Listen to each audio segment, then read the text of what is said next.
सुनाओ ब्रैडकॉम ग्रुप। अब देखिए 10 रुपए 28 पैसे पर क्लोजिंग हुई थी एंड मंडे के दिन ये दुकान ओपन नहीं होने वाली है।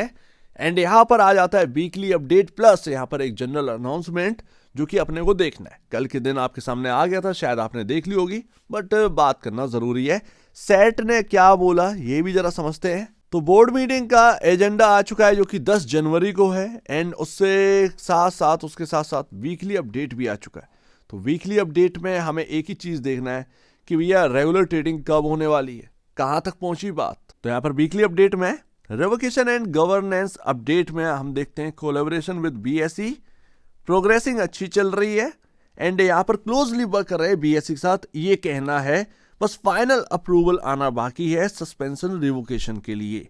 लेटेस्ट अपडेट में अगर आप देखेंगे क्या कह रहे हैं बीएसई के साथ, तो यहाँ पर एक जो मीटिंग रखी गई थी बीएसई ऑफिशियल्स के साथ वो हो चुकी है completed to address pending steps. जो भी बकायदा यहाँ पर जो है ना बाकी जो स्टेप्स लेने हैं जो पेंडिंग है उनको पूरा करने के लिए। बट अभी तक जो एक साइट विजिट है वो अभी नहीं हुई है। सेट का अपडेट क्या है, सेट ने भैया रीशेड्यूल्ड कर दिया है 17 फरवरी को। अब ये बता रहे लास्ट है, लास्ट चांस है और ये यहां पर सेट की तरफ से कहा गया है। लेट्स सी देखते हैं यहां पर गवर्नेंस में क्या है भैया। बोर्ड मीटिंग रखी है 10 जनवरी को क्योंकि FY24 रिजल्ट्स ऑडिटेड वाले आने हैं। मोस्ट इंपॉर्टेंट डेट है, सिर्फ 4 दिन बाकी है, आज को छोड़ दीजिए, 10वें दिन यहाँ पर जो है ना आना है। यहाँ पर एनुअल रिपोर्ट भी आएगी, जनरल एजीएम का नोटिस भी आएगा ये बोर्ड मीटिंग के बाद। क्वेश्चन एंड आंसर में जो हमें एक सवाल लगते हैं उन्हीं के जवाब दिए गए हैं।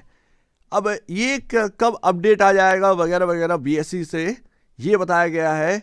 तो यहाँ पर आपके सामने बीएसई का जो रिवोकेशन मीटिंग चल रही थी वो सक्सेसफुल हुई है, बट मेन कमिटी जो कि यहाँ पर आपके सामने अप्रूवल देगी यहाँ पर रेगुलर ट्रेडिंग के लिए, उसका यहाँ पर जो है ना अप्रूव देना जरूरी है। अभी मेन कमिटी से बात नहीं हुई है।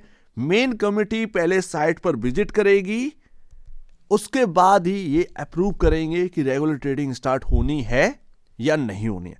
तो अभी मेन कमिटी का साइट विजिट करना ये अभी बाकी है, लेकिन ये कब हो जाएगा, कमिंग वीक के अंदर आपके सामने ये देखने को मिल जाएगा। साइट विजिट हो सकती है कमिंग वीक के अंदर, तो ये एक अच्छी बात है। कमिंग वीक्स नहीं है कि हफ्ते तो हो सकता है, यहां पर पॉसिबल है जनवरी में ये हो जाए। एंड जैसा अपन एक्सपेक्ट कर रहे हैं होगा या नहीं होगा वो बात की बात।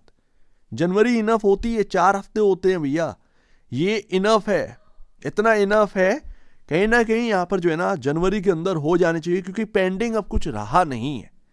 ये भी यहां पर बताया गया है कि पेंडिंग में अब कुछ है नहीं, कोई भी मेजर कंप्लायंसेस अब पेंडिंग नहीं बचे हैं। सो दैट यहाँ पर जो है ना एनुअल रिपोर्ट आनी है एंड यहाँ पर जो है एनुअल नंबर्स आने हैं वो इंपॉर्टेंट है। बात कहीं ना कहीं वहीं पर रुकी है बॉस। जो ऑडिट नंबर आएंगे 10 तारीख को वो मोस्ट इंपॉर्टेंट है। अभी तक अनऑडिट रिजल्ट आते थे, उस पर ट्रस्ट नहीं किया जा सकता। ऑडिट नंबर जो ऑडिटर की तरफ से पूरा यहाँ पर साइन करा हुआ आता है, पूरा जांचा हुआ आता है, तो वो नंबर्स पर ज़्यादा यहाँ पर जो है ना ध्यान देते हैं, ना कि अनऑडिटेड नंबर जो है ना क्वार्टरली होते हैं उनसे कोई प्रॉब्लम नहीं है। लेकिन जो पूरे साल का एनुअल नंबर आता है वो पूरा ऑडिट होकर आता है, वही चीज़ रह गई थी।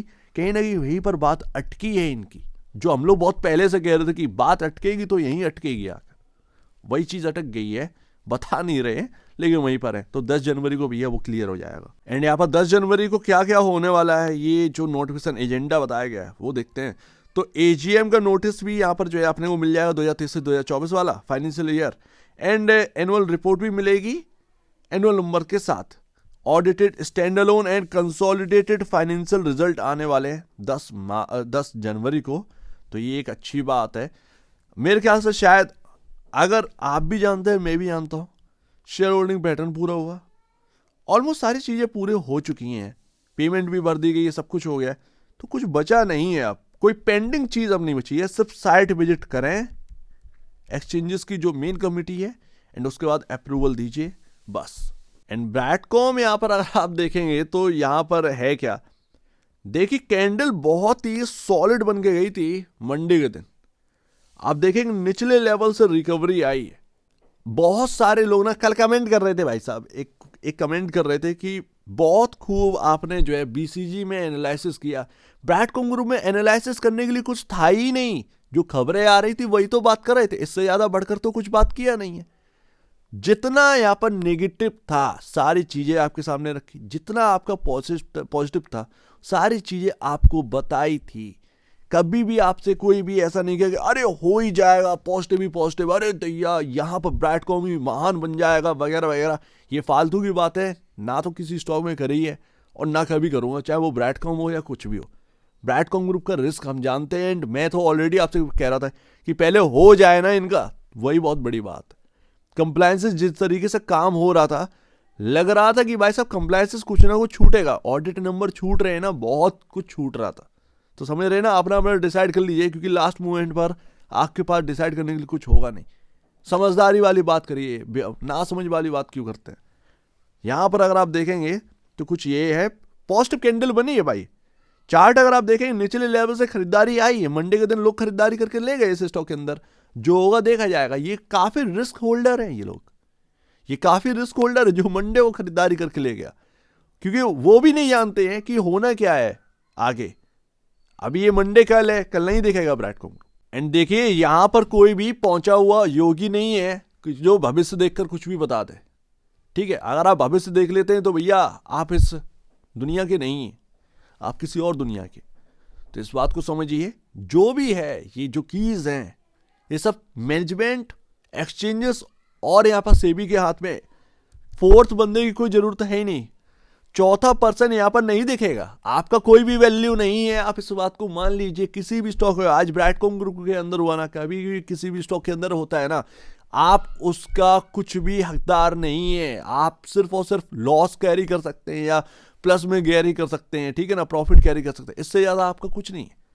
जो भी है, जो मेन लोग हैं, कंपनी का मैनेजमेंट, एक्सचेंजेस, सेबी, ये तीन लोग के अंदर ही रहता है एंड यहीं पर डिसाइड होता है।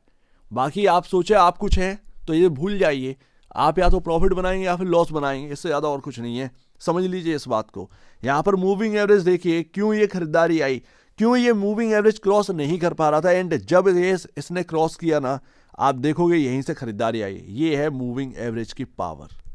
तो चार्ट तो भाई शानदार बन के गया है, बाकी देखते हैं यहाँ पर क्या रहता है। बट सच पूछिए तो ये जो चला गया एंड रिकवरी के साथ आएगा ना, उसका कुछ भी मीनिंग होगा ही नहीं, आपको कुछ नहीं मिलने वाला। यही तो बात है। भले ही 4 हफ्ते ये दूर रहना, 4 हफ्ते का मतलब 4 दिन दूर रहना, क्योंकि ये मंडे टू मंडे ही आता था। तो वो आप समझ जाओ कि भैया यहां पर ना 4 दिन का यहां पर गया, 4 दिन में अगर चलते भी तो कितना यहां पर जो है ना हो जाता, शायद 2 रुपए के आसपास ये चल जाता। 2 रुपए की अगर रिकवरी के साथ खुलेगा ना, तब भी क्या ही मिल जाना है। तो वो चीज ना, रेगुलर ट्रेडिंग स्टार्ट होना बहुत जरूरी है, बहुत ज्यादा जरूरी है अगर रिकवरी आनी है इस स्टॉक के अंदर। लेकिन कम से कम ना यहां पर एक तसल्ली पता है क्या है, एक्सचेंजेस कम से कम ये देख तो लेंगे कि ये कौन है, ठीक है ना। जो अब तक एक क्वेश्चन मार्क है ना कि ये कौन है, तो वो एक्सचेंजेस समझ जाएगा। एक्सचेंज का अप्रूवल ऐसे नहीं आना है, ये समझने वाली बात है। हालांकि सेबी से भैया बहुत मेहरबानी होगी कि कम से कम आप जो है अपना काम पूरा करिए इनके ऊपर। ऐसे कौन से डॉक्यूमेंट है जो आप नहीं समझ पा रहे हैं, ये थोड़ा सा यहाँ पर देखिए। 6.5 लाख लोग यहाँ पर जो है ना अटके पड़े। सेबी को भी अपना यहाँ पर 3 साल हो चुके, काम पूरा कर देना चाहिए ब्रैडकॉम ग्रुप के ऊपर। चलो एक्सचेंजेस से यहाँ पर जो है ना समझ में आया, एक्सचेंज का अगर अप्रूवल मिल गया कम से कम, हाँ भैया कंपनी में कुछ ठीक ठाक चल रहा है, ये तो समझ में आ जाएगा। एंड उससे पहले 10 जनवरी को हमारे सामने जो है वो ऑडिट नंबर है, दूर की बात नहीं है, ये 4 दिन की बात, 4 दिन 5वें दिन अपना जो है वो नंबर्स आ जाएंगे। सो उम्मीद है काफ़ी कुछ आपको समझ में आया होगा। मैं तो अभी भी कह रहा हूँ कि टेंशन मत लीजिए, फालतू में आपकी टेंशन लेने से कुछ नहीं होने वाला है, समझ रहे ना, कुछ नहीं होने वाले। ये आपको पहले ही डिसाइड कर लेना चाहिए था कि आपको रहना है या नहीं रहना है, क्योंकि लास्ट मूवमेंट पे अगर टेम्परेरी डीलिस्टिंग होती है, उसके बाद काहे का आपके हाथ में कुछ रहना है, समझ रहे ना। वही चीज़ यहाँ पर हुई है एंड उसको आप पहले से जानते थे। अब रिग्रेट करने को कोई फायदा नहीं है। अब आप सिर्फ देखिए क्या खबरें आ रही हैं, क्या एक्सचेंज कर रहा है, क्या मैनेजमेंट कर रहा है। सो उम्मीद है काफ़ी कुछ आपको समझ में आया होगा। एक बार निवेश से पहले अपने ब्रोकर एडवाइस से जरूर सलाह लीजिए, खुद की स्टडी करेगा, उससे बेहतर कुछ भी नहीं। खुद की स्टडी मस्ट है, तो आप दीजिए वीडियो देख लिया। बहुत धन्यवाद दोस्तों।